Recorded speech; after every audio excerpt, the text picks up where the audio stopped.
11/11 ক্যাম্পেইনের সময় দারাজের ভিজিবিলিটি আরো বেশি 4 গুণ 5 গুণ আসলে হয়ে যায়। দারাজ বাংলাদেশের one of the best and biggest market place. শোস্টপারের জার্নিটা আমরা 2022 থেকে শুরু করি, কিছু এথনিক সেন্স থেকে। আমাদের ই কমার্সের জার্নি আসলে মোর দ্যান 5 ইয়ার্স যদি আমি বলি, বাট অলওয়েজ আমাদের একটা ইচ্ছা ছিল যে আমরা ফ্যাশন ইন্ডাস্ট্রিতে কিছু একটা করব। তো সেই ইচ্ছা থেকে আসলে শোস্টপার নিয়ে আমাদের জার্নি স্টার্ট হয়, যে আমরা আমাদের রুট বা আমাদের এথনিসিটিটাকে অলওয়েজ প্রায়োরিটি রেখে সেটার সাথে ট্রেন্ডটাকে কোল্যাব করে কিছু একটা করতে চাই। এটার জন্যই আমরা শোস্টপার শুরু করি 2022 সালে। তো তারপর আমরা অনলাইন দিয়ে আমাদের জার্নিটা স্টার্ট করি, আমাদের ওয়েবসাইট দিয়ে। তবে মার্কেট ভ্যাস্ট কম্পিটিটিভ মার্কেটের মধ্যে আমাদেরকে স্ট্যান্ড আউট হওয়ার জন্য অনেক স্ট্রাগল করা লাগছিল। দেন ডিসেম্বর 2022-এ দারাজের সাথে আমাদের কোলাবোরেশন শুরু হয়। যেহেতু আমরা ওয়েবসাইট সেন্ট্রিক ছিলাম এবং আমাদের হিউজ একটা মার্কেট অডিয়েন্স দরকার ছিল, সেজন্যই দারাজের অলরেডি এক্সিস্টিং একটা ভালো মার্কেট বেস ছিল, যেখানে আমরা তাদের সাথে কোলাবরেট করার ফলে হিউজ একটা অডিয়েন্সের সামনে আমরা আমাদের আউটফিটটা নিয়ে আসতে পারি। সো হিউজ আমাদের কাস্টমার রেসপন্স পাই আমরা যখন আমাদের জার্নি শুরু করি। অ্যান্ড সেই জার্নিটাকে এমফাসাইজ করতে আমাদের দারাজ অনেক হেল্প করে, কারণ আমাদের যে রিচ করতে পারছিলাম না আমাদের হিউজ অডিয়েন্সকে, সেখানে রিচ করার জন্য দারাজের মার্কেট প্লেসের মাধ্যমে আমরা হিউজ একটা কাস্টমার বেসকে রিচ করতে পারি।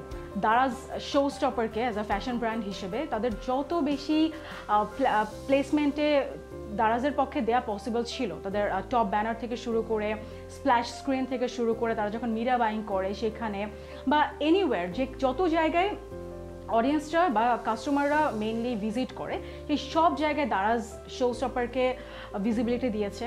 অ্যান্ড সেখান থেকে শোস্টপার আসলে একটা হিউজ লেভেলের পাবলিসিটি পায়। দারাজ ডে টু ডে আমাদেরকে আপডেটও দিতে থাকে, না ঠিক আছে আপনারা এদিকে না এভাবে যান। ওনারা যেভাবে আমাদেরকে সাজেশন দিতে থাকে আমরা ট্রাই করার পরে আমরা দেখি যে 2023 থেকে আমরা ভালো একটা পুল আপ করতে পারি, একটা হিউজ অডিয়েন্স আমরা পেয়ে যাই। 11/11 ক্যাম্পেইনের সময় দারাজের ভিজিবিলিটি আরও বেশি 4 গুণ 5 গুণ আসলে হয়ে যায়, কারণ সবাই পুরো বাংলাদেশের মানুষ এই 11/11 ক্যাম্পেইনের জন্য ওয়েট করে। এখানে অনেক অফার্স থাকে, অনেক কিছু থাকে আসলে অ্যাভেলেবল কাস্টমার্সদের জন্য। লাস্ট ইয়ার যখন একটা কাস্টমার আমাদের কাছ থেকে বেশ কয়েকটা আউটফিট নেয়, উনি একটা মেজর ইভেন্ট ছিল তার, অ্যান্ড সেই ইভেন্টের জন্য উনি অলরেডি আগে থেকে আউটফিট কেনা ছিল, বাট কেন জানি তার মনে হলো যে ওই দিনই আমাদের একটা কুর্তি ছিল, ম্যাজেন্ডা কালারের একটা কুর্তি।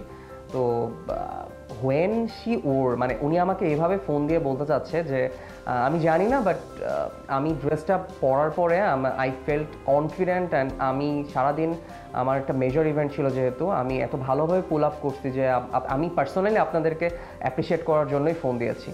তো ওই দিন আমরা মনে করলাম যে হ্যাঁ, আমরা যে গোলটা নিয়ে এগিয়েছিলাম এথনিক ফ্যাশনে, আমরা আস্তে আস্তে সেটার দিকে যাচ্ছি। শোস্টপারের ফিউচার গোল নিয়ে যদি আমি কথা বলি, শোস্টপার অলওয়েজ চেয়েছে তার এথনিসিটি বা রুটটাকে ধরে রাখতে। নট অনলি লোকালি এবং গ্লোবালি বোথ, সব জায়গায় শোস্টপার এমন একটা ব্র্যান্ড হিসেবে নিজেকে এস্টাবলিশ করতে চায় যেটা কিনা প্রতিটা মেয়ের একটাই ড্রেস ব্র্যান্ডের নেম মুখে থাকবে, যেটা আমাকে কনফিডেন্ট বুস্ট করতে সাহায্য করবে। নিউ যারা আছে, যারা বিজনেস করতে চাচ্ছে, তাদের জন্য Daraz is a huge opportunity to grow there business from the scratch. যদি মার্কেট প্লেস, তাও আবার দারাজ, যেহেতু দারাজ বাংলাদেশের one of the best and biggest market place, so তাদের মাধ্যমে আমরা তাদের সাথে কোলাবরেট করলে আপনারা যেটা করতে পারবেন যে ওই পথটা ইজি করে দিবে দারাজ আপনাদের কাস্টমার এবং আপনার মধ্যে যে একটা গ্যাপ থাকে, সেই গ্যাপটা ইজি করে দিতে পারবে দারাজ।